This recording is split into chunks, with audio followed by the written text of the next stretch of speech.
Welcome back, and here we are in the studio. We have a couple Browning high powers on the table and want to take a close look at them. Being that there's so many different ones that are coming out now, the twist on them, and of course the Springfield Armory one that's out and everything, you know, absolutely a fantastic copy of one.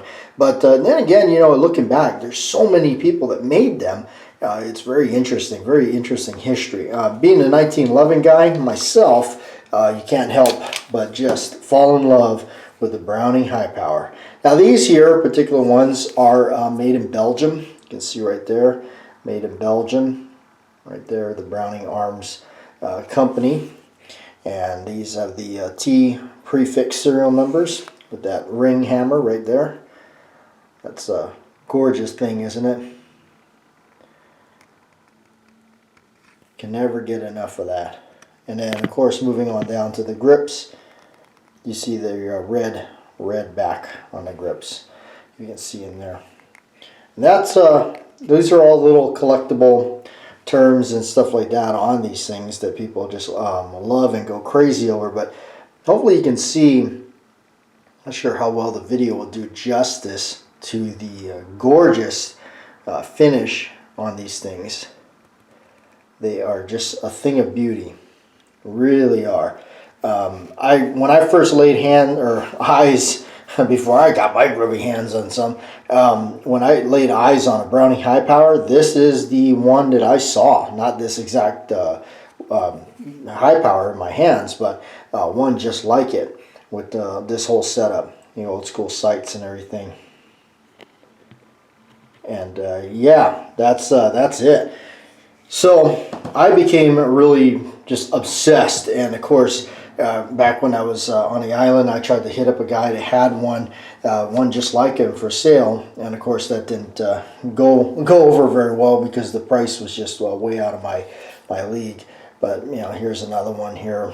You got the T series, and then of course that little I've heard it be referred to like a little pineapple or whatnot, but it's like a bomb insignia of some sort. You know, that's and which is interesting because of course you got the red on this one here, and then that hammer, the sights. But this one has just a little bit of a different marking.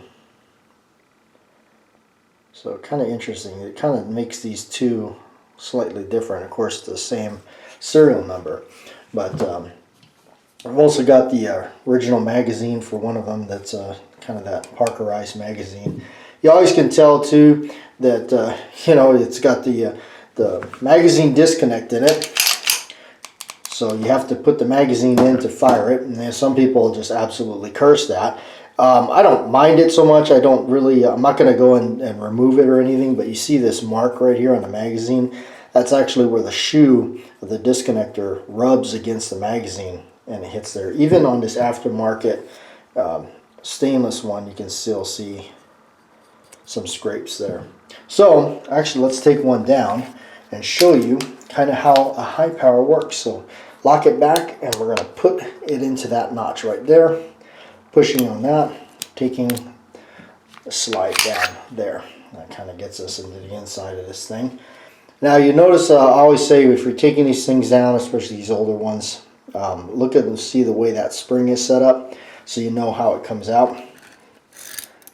See the way it's set up, and then the barrel pops out like a normal, or well, what we consider today as well. Oh, that one's dirty, huh? What we kind of consider today as you know, kind of more of a what we recognize. And also, the interesting thing about the barrels is you see this line right here.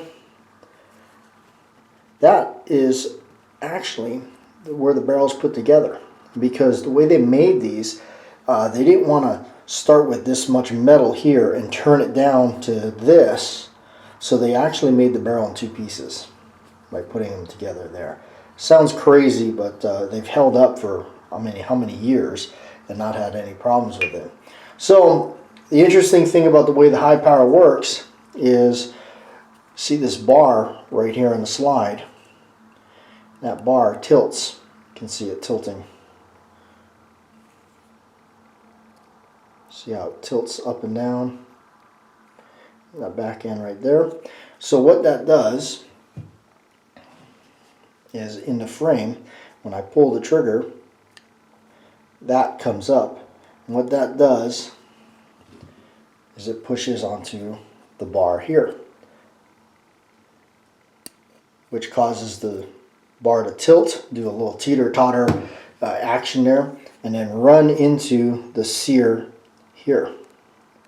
And that is the sear. And actually what I'll do is I'll hold this hammer back so you can see, push down on that, see the sear releases. And that's what fires the mechanism. That's what makes the hammer go down and strike the primer. Isn't it interesting? So that goes up, hits the bar in a slide, the bar teeter-totters downward and actuates that. Boom.